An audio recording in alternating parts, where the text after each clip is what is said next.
From this verse it appears that a woman is also supposed to have been a man in her previous life, and due to his attachment to his wife, he now has the body of a woman. Bhagavad Gita confirms this. A man gets his next life's birth according to what he thinks at the time of death.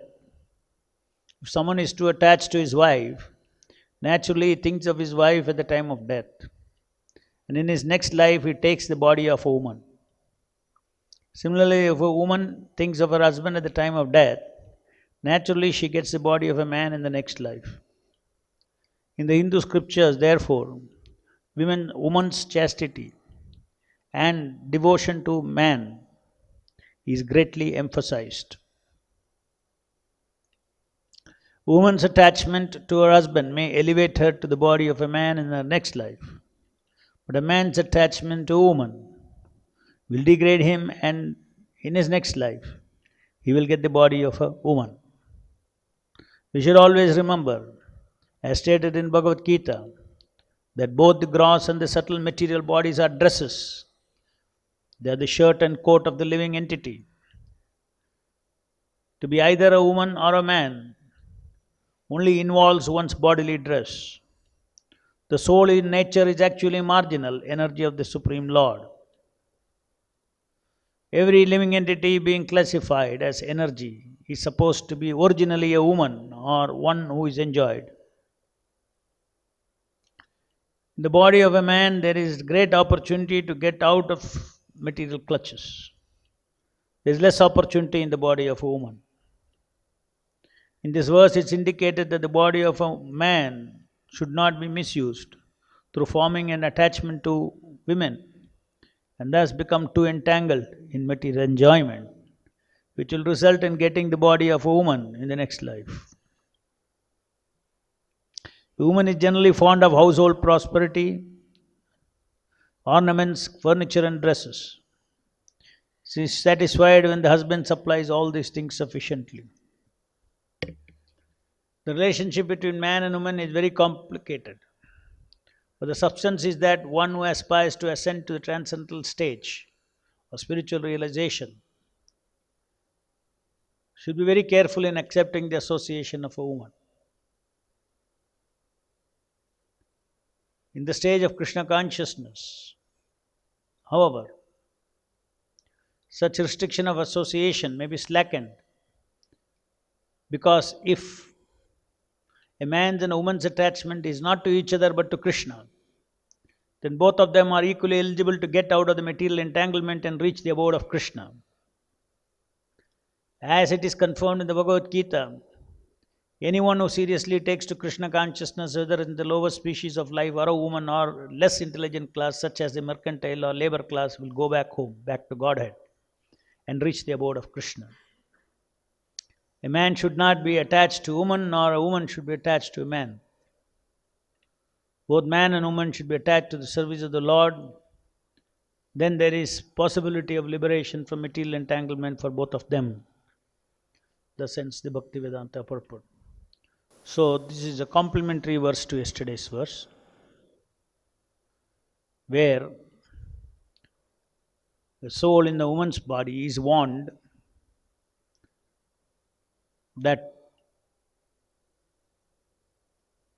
about the mayas of looking upon a human being as bestower of wealth, progeny, house, etc.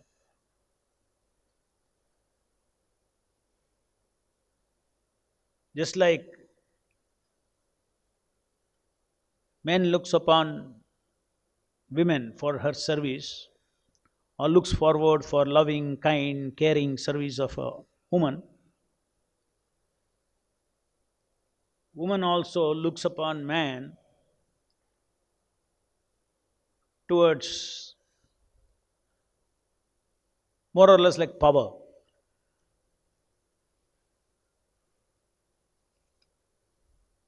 Purusha and Prakriti. Purusha is like the possessor of power. Prakriti is possessor of love. Possessor means has got the capacity to offer that kind of proclivity is there to offer love. Anyway, as we discussed yesterday, this whole material world is an imitation game of Purusha and Prakriti. Both Purusha false ego and Prakriti false ego. Not real Purusha or Prakriti. Real Purusha is Krishna, Narayana, and he has got unlimited energies, internal energy, marginal energy, so many energies he has got.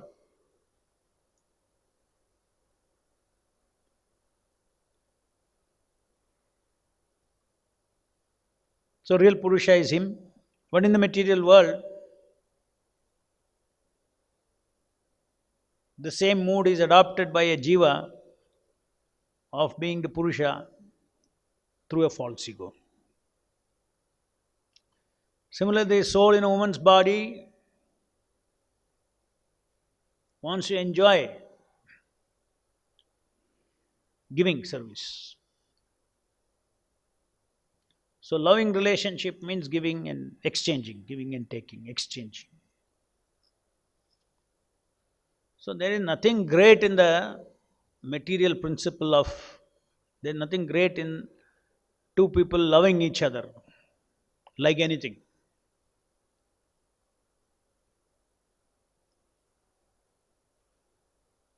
Because that kind of game is going on, life after life it's going on. What is missing is Krishna. This Krishna-less independent game of Prakriti and Purusha and Prakriti, this play for Maya Rasa is what is the death for the soul. The death for the soul because practically the soul forgets who he is.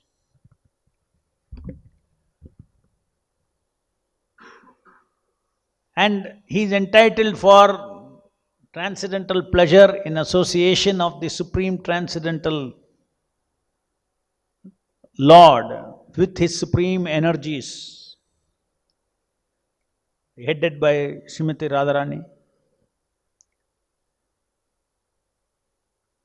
He is entitled for that. But he loses his entitlement and comes into this material world to enjoy this imitation rasa.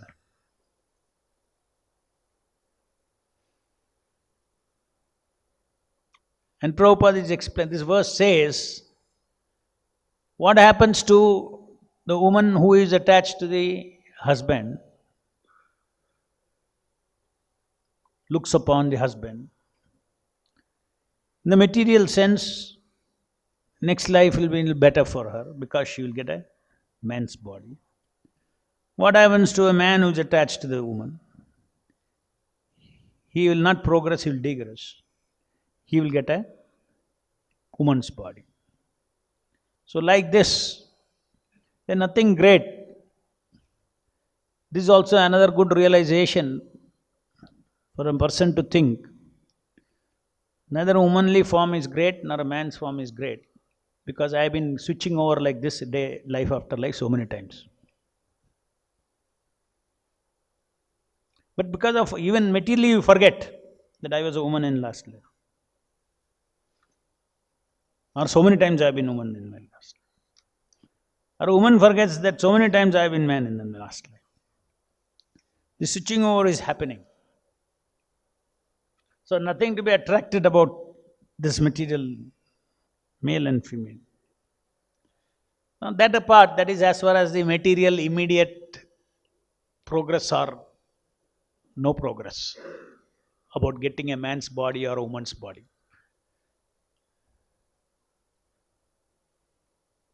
Because we are interested in going back to Krishna, becoming free from this ignorant false identification. We want to become who we really are. So therefore Prabhupada is saying that if the man and woman together, they are attached to Krishna and serve Krishna, cooperate to Krishna, cooperate to work together for Krishna's pleasure, then they will be free from this entanglement of man and woman.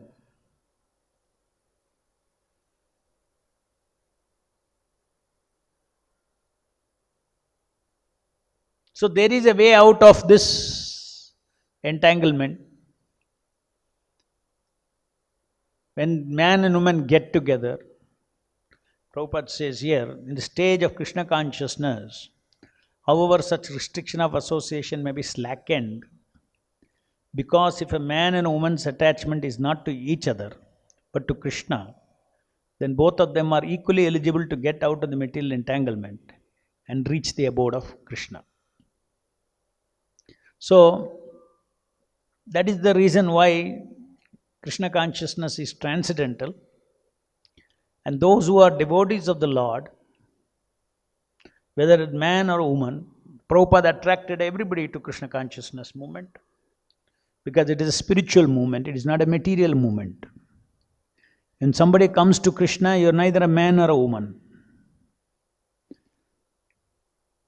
You come to Krishna as Krishna's Amsha. And this body is only a temporary body. As Prabhupada says, like a coat and a shirt, two kinds of bodies, gross body and subtle body.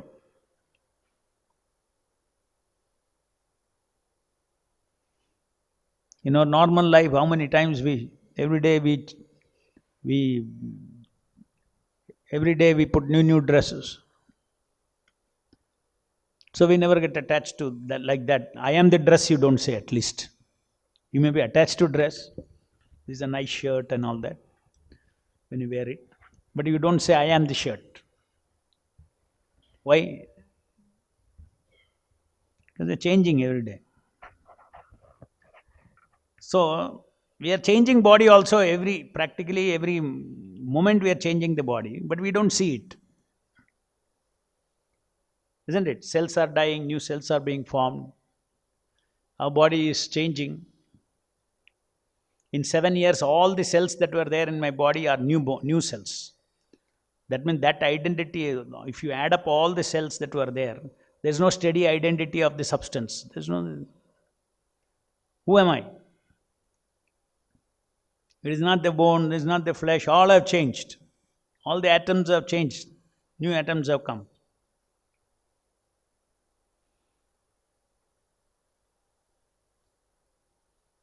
But we don't see it because this is a game of, how time creates illusion. Just to compress the time, let us say your mind goes through the time, last 100 lives, whatever you have been through, it goes on. And then in each life you are able to feel, I am this, I am this, I am this, I am this. And at a time you are able to see all that. Then you'll say, how can I be this? Just like every day you are changing shirt, it's very much in your memory. Today's shirt, tomorrow's shirt, day after tomorrow's shirt, different. So therefore easily you are able to say it is, I am not the shirt. So, this I am not this body is the illusion created in the mind. I am this body is an illusion created in this mind. One of the big factors for that is kala. So when one touches the Hare Krishna Mahamantra, Hare Krishna, Krishna Krishna, Hare Hare, Hare Rama, Rama Rama, Hare Hare, he actually gets in, he transcends slowly the influence of time. Not that about tomorrow, day after tomorrow, not that time. Influence of time in his mind. That time nobody can change. Time will keep moving. But your perception of time will change. The Sat means eternity. I am an eternal being, eternal existence.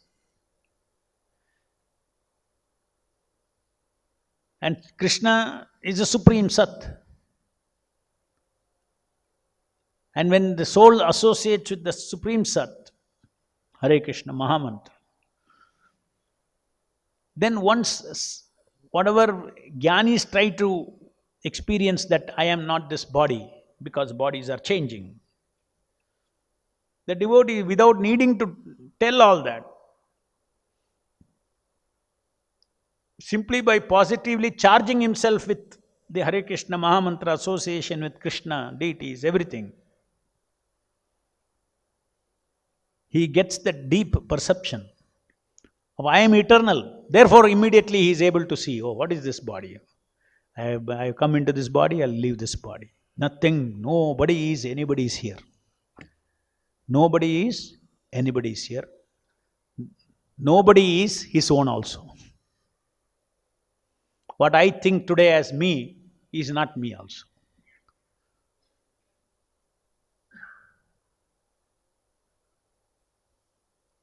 So to get this understanding, then how the living entities are without address, they are moving, no permanent address, they are just moving around.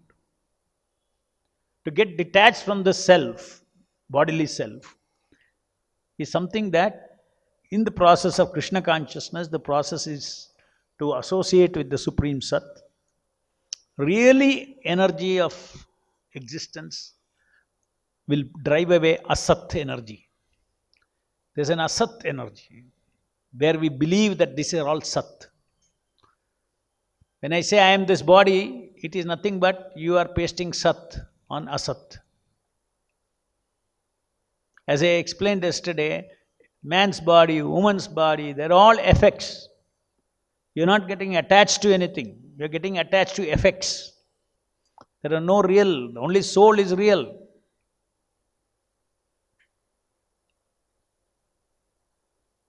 So the false, the self that we know of is false ego,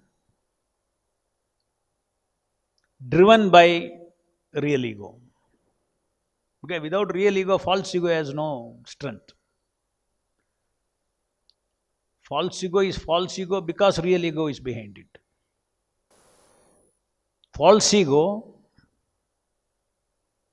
this entire mind-body system functions like a spirit because of the spirit inside. So we have to understand very clearly this real ego and false ego. Selfhood is an eternal nature of spirit. Selfhood.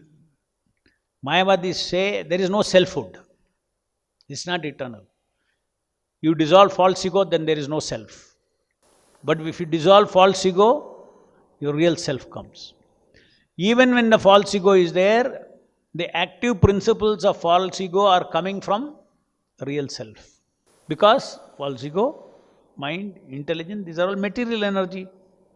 The material energy does not have life on its own. If my false ego has to speak, it has to be accompanied by real ego behind. So therefore I am responsible. Otherwise somebody can say, okay, I am not responsible. That was my false ego did it. Tomorrow you do something else, another false ego did it.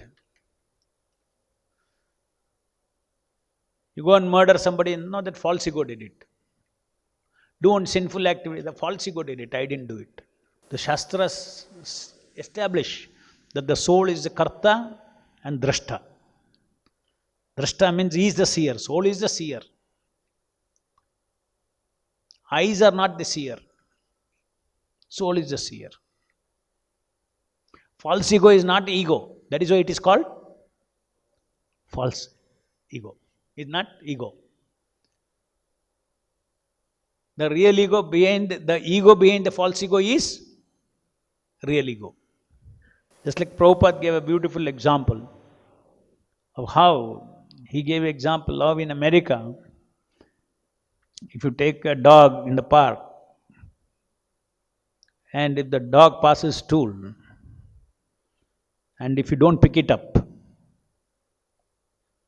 and take it with you, you will be fined, not the dog.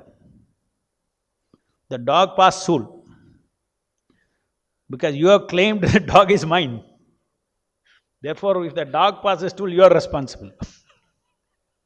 So similarly, when we claim false ego is my ego, when you claim, then you are responsible for what the false ego does. You are fined. How are you fined? Sukha dukkha.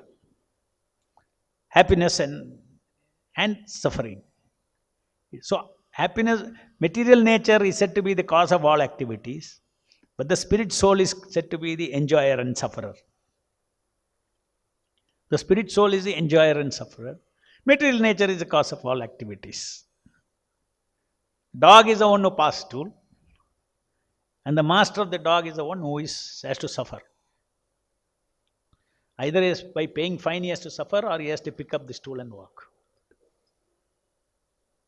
So simple examples Prabhupada has given, it's so beautiful. There's such deep concepts come out of these simple examples that Prabhupada gives. Just to take all these examples that Prabhupada gives, the entire Siddhanta, you can stitch it.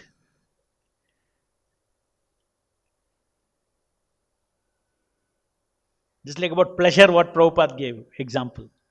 You want rasa? How does it matter you take it in a pot or a golden pot or an iron pot or a steel pot? Because pot is not what you are tasting. What you are tasting is what is inside. If you are little intelligent, you will say, I don't mind whether you give it in gold pot or good pot, doesn't make any difference for me. But a foolish person who is ignorant, when he is drinking every day out of gold pot, he is thinking it is a taste of the gold. Therefore, he gets attached to gold. So there is nothing worth getting attached in this material world.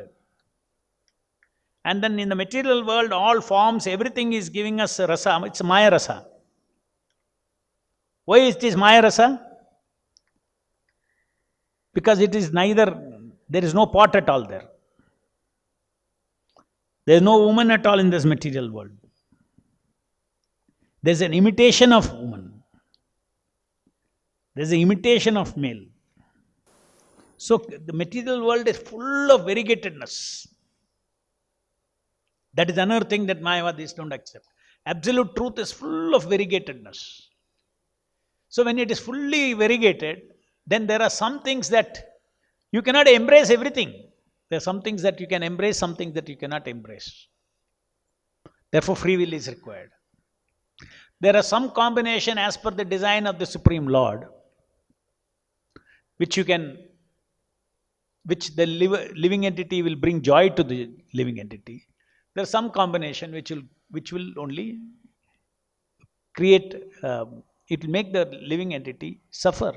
Therefore, to accept restrictions, we tend to think that these are all restrictions. How can it be absolute happiness? Restriction cannot be absolute happiness. Absolute happiness means free as should be. This is a modern concept of happiness. I should be free to do anything. Sinful activity I want to do. Yes, you are free. That's why you go to hell. Opportunity is given to be free. But then you are also given intelligence along with your free will to choose what is designed to do good for us. Just like kama. The scriptures, as Prabhupada uses the word Hindu scripture, the Hindu scriptures do not say that there is no kama, no artha, no, don't touch money, don't touch woman. But they say do it according to dharma. Dharma, artha, kama, moksha. So if you do artha and kama as per dharma, it will make you progress towards moksha, which is a real purpose of human life.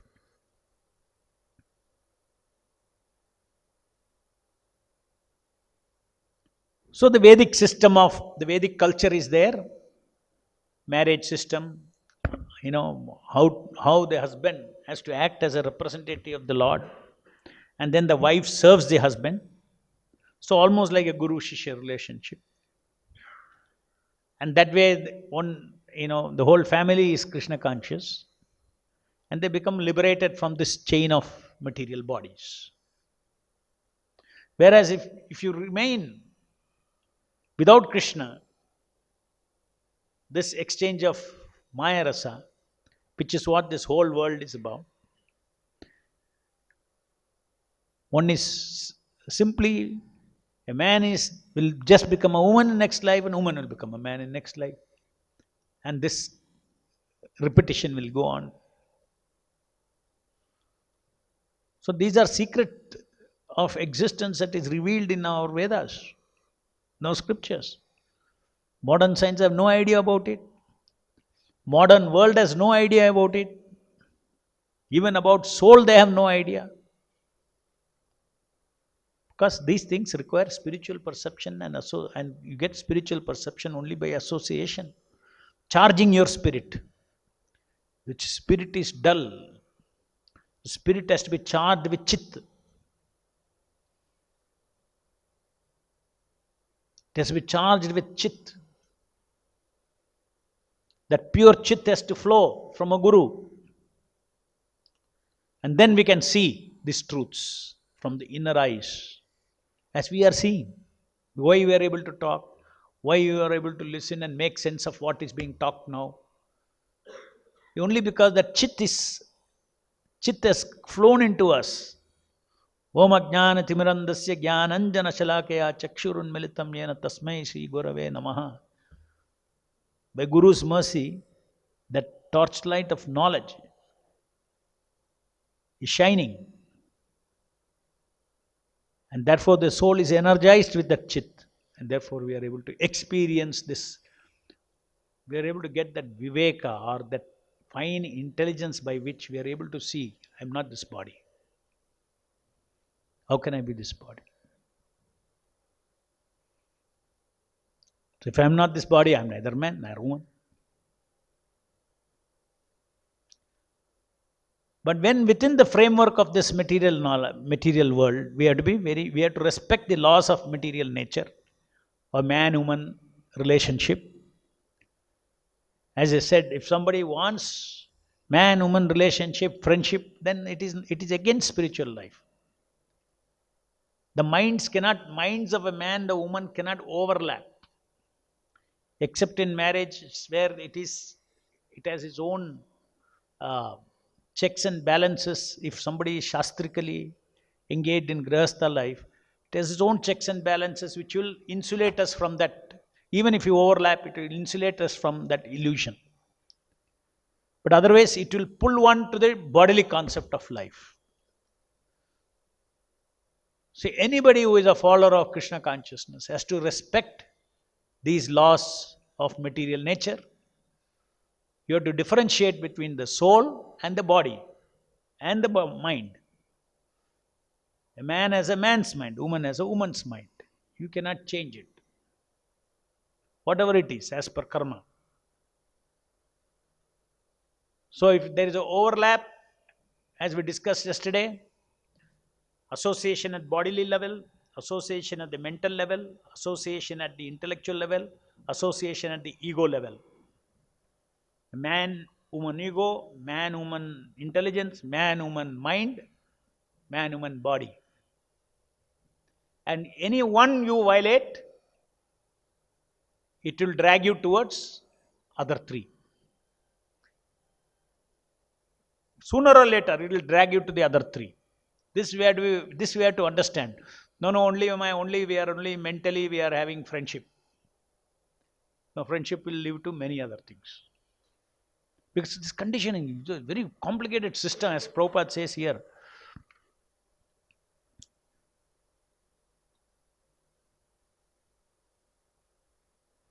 The relationship between man and woman is very complicated. It's not so simple that, you got some realization. No, I'm not affected. How is this platonic love? Or, it's just a friendship, nothing else. As we discussed yesterday, friendship is a bigger problem than other thing. Gross bodily relationship, Because one will drag to all the other. If the minds merge, sooner or later the intellects will merge, egos will merge, bodies will merge. If the egos merge, sooner or later all other three will come and merge. It's a science.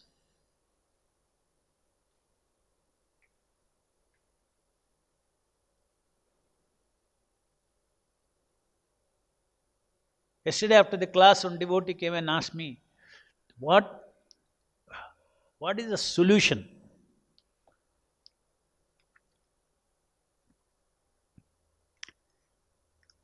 Is there some way I can develop resistance against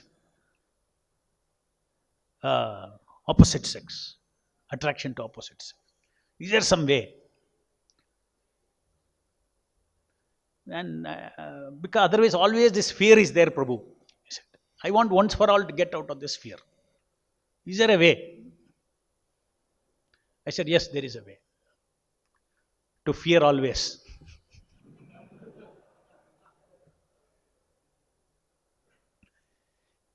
If you fear always, then you are respecting Krishna's creation. You are not playing with his creation. Otherwise, you are acting over smart. Daivesha gunamagi mama maya duratya, Krishna is saying. And you want to be smarter than Krishna. Not possible. So the solution to this is always a permanent solution to brahmacharya. They should fear one thing in life: association of different types with opposite sex.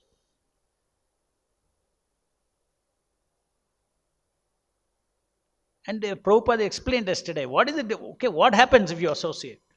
If you are a spiritualist, it will pull you down to bodily concept of life. You will fully believe I am the body.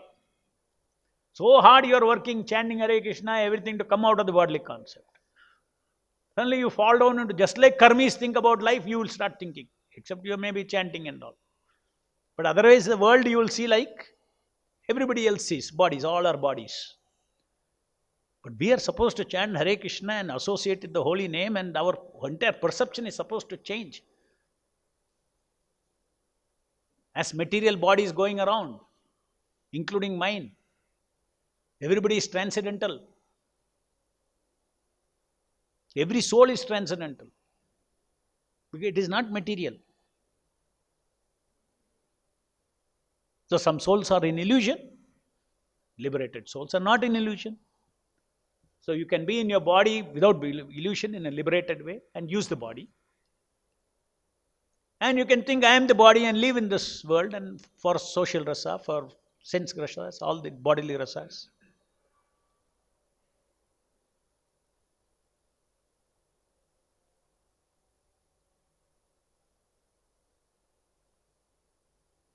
As Prabhupada explained in the recent lecture, nivritti and pravritti. Nivritti means he knows what he should take interest in. Nivritti, what he should not take interest in. Pravritti, what he should take interest in. Or the other way.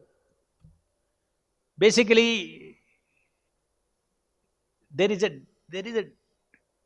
any spiritualist, there is some exclusion.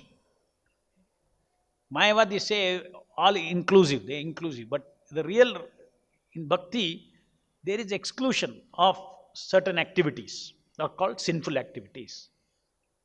I mean, I don't want that. There's exclusion. Those who are under lauding tendency, they want to embrace everything. How can I not be, how can I not, how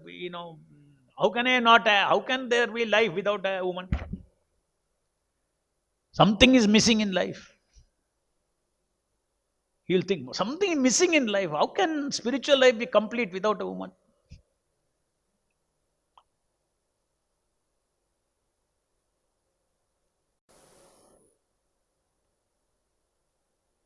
These are deep conditionings that we have in us. But if we accept the Shastric injunctions that certain things are not favorable, certain things are, it's called unfavorable, certain things are favorable. The principle of favorable and unfavorable, the moment a person accepts that, then he started becoming a devotee. Everything is chalega, he started becoming devotee. Being frivolous, ये भी कर सकता है, वो भी कर सकता है. Frivolousness is simply a manifestation of lauding tendency. Devotees are never frivolous. Frivolous means what? I have no reason, I'll simply act. Frivolous play. Frivolous.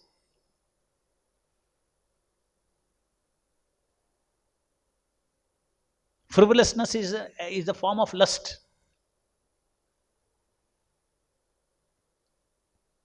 You never see any acharyas, any devotees, any of their life history, if you see, they're never frivolous.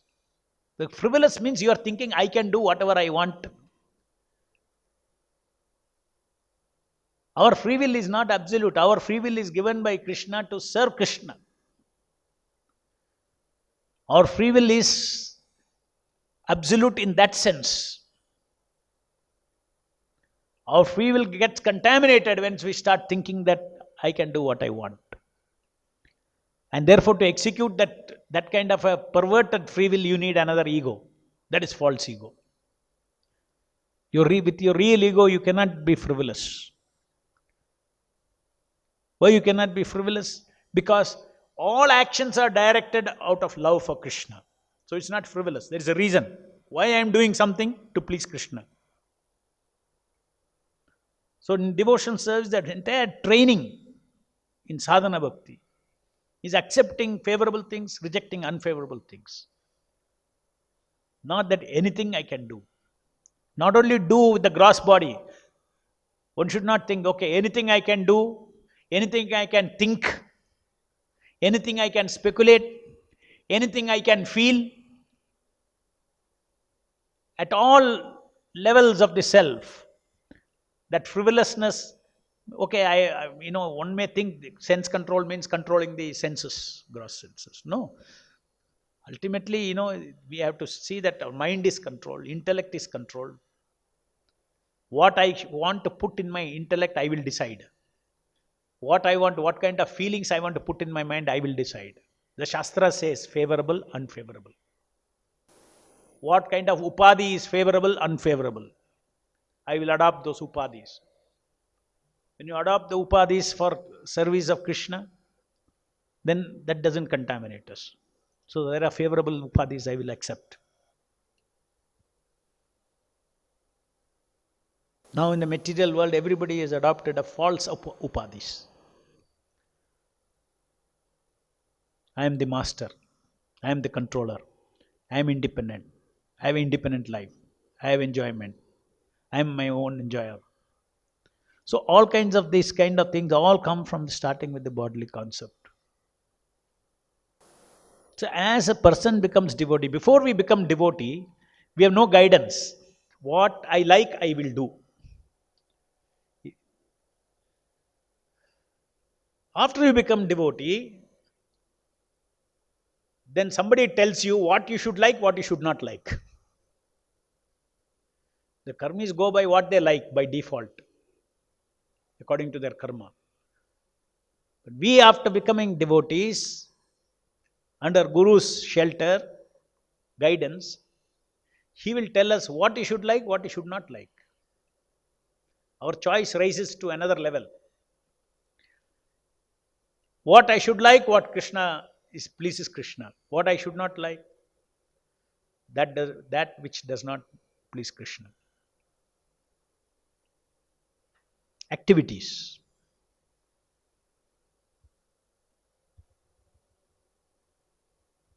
This is a very important quality that the devotee develops with respect to his perception about this world. In this world itself, as he sees, there are certain favorable things, there are certain unfavorable things. I don't have to embrace everything. The Mayavadis think I have to embrace everything and I should be unaffected. See, look at that. There's a different tendency, different approach. I have to face everything, I should be unaffected. You want to prove that you are unaffected. You don't want to respect the destination that the Lord says a human life should take by accepting things favorable and rejecting things unfavorable.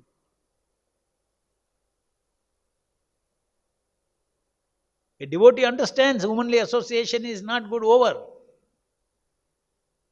I don't want to challenge that. So this is one aspect of humility. A devotee gets, see, humility comes by understanding that Krishna's hand, Krishna's material energy is very powerful. I am a tiny fellow. I have to respect that. Then one can be free from Maya. Not the one who is so proud that I have got sense control, I got this control, I can associate. Don't play with Maya. Devotees never play with Maya. They have fear of Maya. Because we are created like that. We are tiny living entity. Daiviyesha gunamami mama maya duratyaya. It is his Maya, almost its plenary energy kind of thing.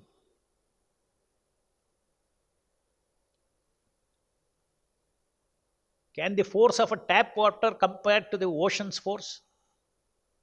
Cannot be. So that's what Krishna is saying. This Maya, Daiviyesha, it's an ocean, he says. Daiviyesha gunamai mama maya. So foolish people try to play with Maya. Intelligent people simply follow the Guru, Sadhu and Shastra and keep their life simple and progress in spiritual life. No speculation. Any questions?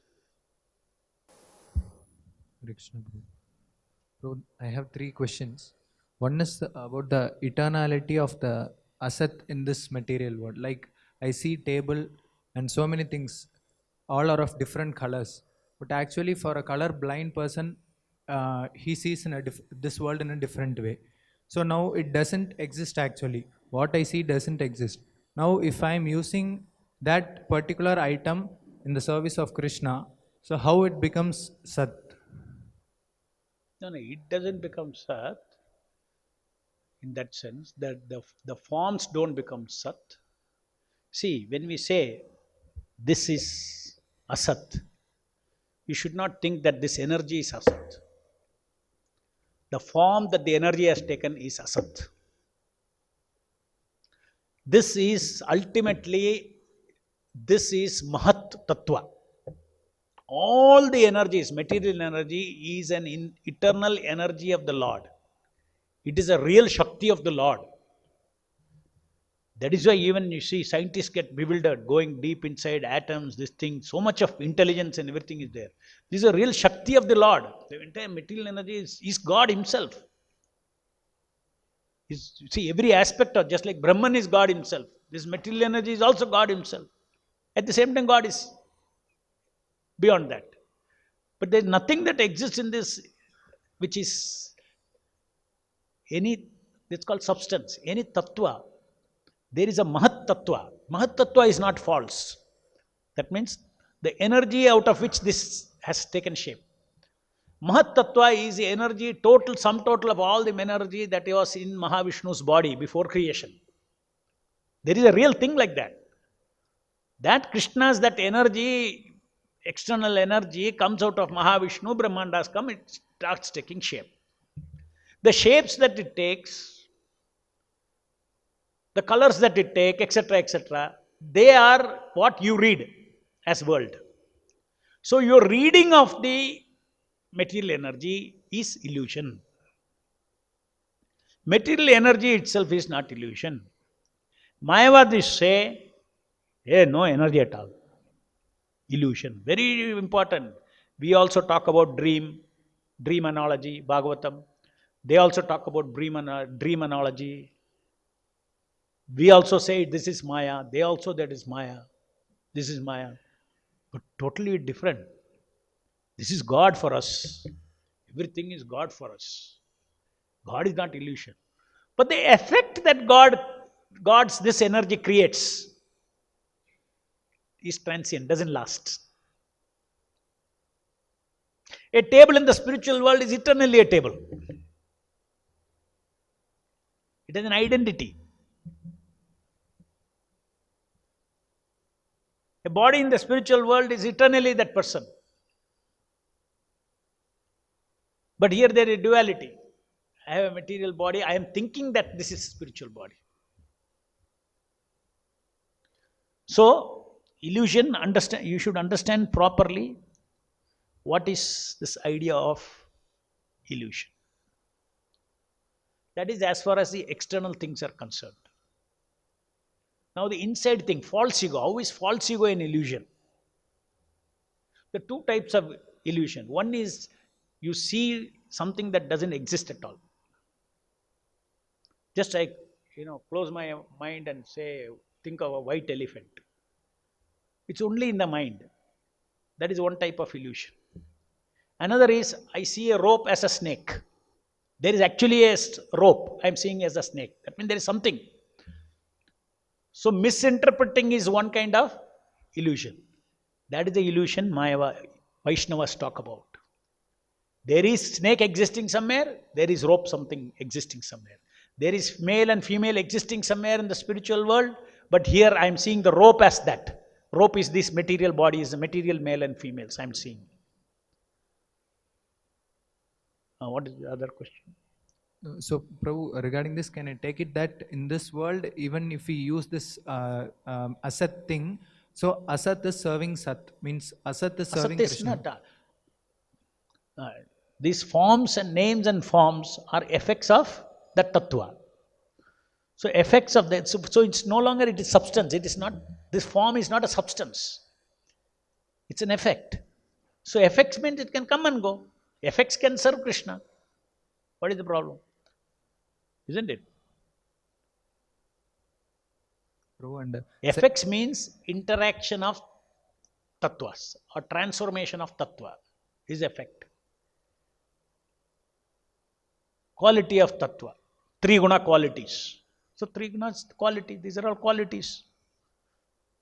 So as long as it serves the master of this energy, then it is real.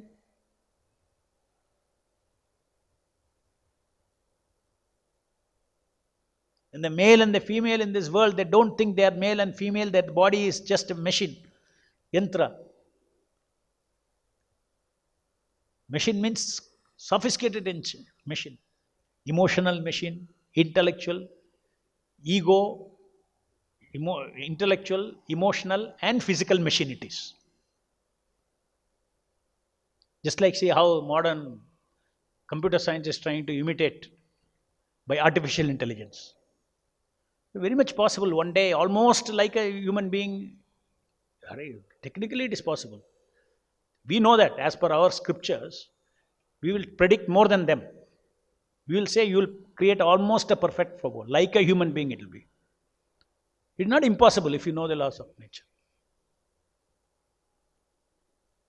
But there won't be soul inside. Or if Krishna arranges to put a soul there, then it's all possible also.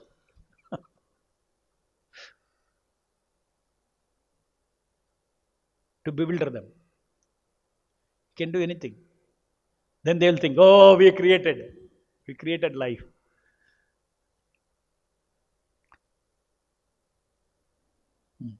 Prabhu, and in the second question is about the male mind in female body and female mind in male body. So in Kali Yuga it happens, you told. Yes, all short circuit happens. Yeah, but in other yugas, does it mean that material nature is Purnam, perfect? But how a mistake happens here? Like if everything goes according to nature, it is not material nature's mistake. It is people's mistake. Material nature will respond to your free will. If you are adharmic and if you short circuit what you are not supposed to do, all these things, then it will end up in this bad karma. When I see female mind is in a male body, male mind is in a female body, it's bad karma. It's good to have a harmonious, if I have a male body, better to have a male ego. And Prabhu, a third question is in a few months back in one of your classes, you told that if any internal disturbance comes, please chant Hare Krishna, one Hare Krishna and just send it off. And now you told that if you have to be always in fear of. Not always in fear. Why we should be always, when I am far away from the enemy, why I should be in fear? When I am in the vicinity of the enemy, I will be in fear. How can, in my personality, fear is there. That's all I'm saying. I'm cautious. Doesn't mean I have to be in fear always. We should be in bhakti always, not in fear. Thanks.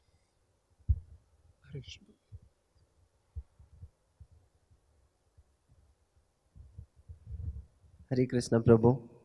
Prabhu, regarding this sense control, I think the degree of lust would be less in blind people and deaf people. What is it? Degree of? Lust. Huh.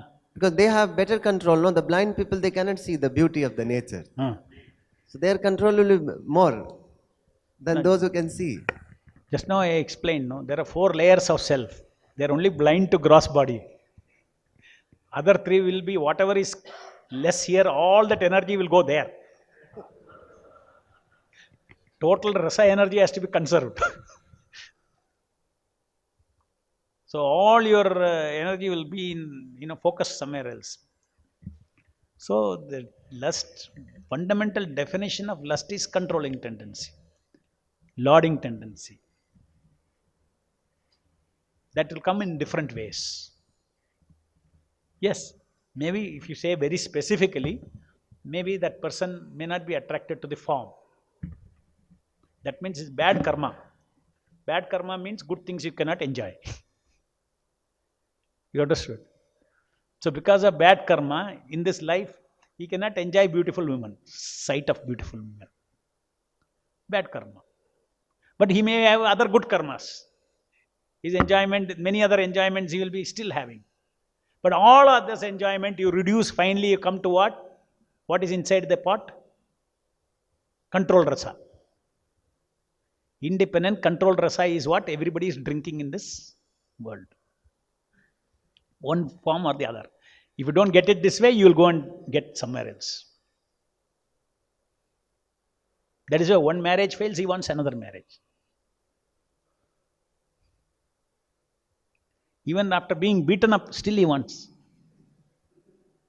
Hope. Hope against hope. This won't be a failure.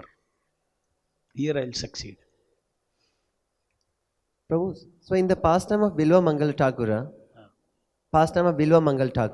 Yes. even he pierced his eyes and became blind. So what does he want to teach us? What he wants to teach us is, you should not misuse the eyes.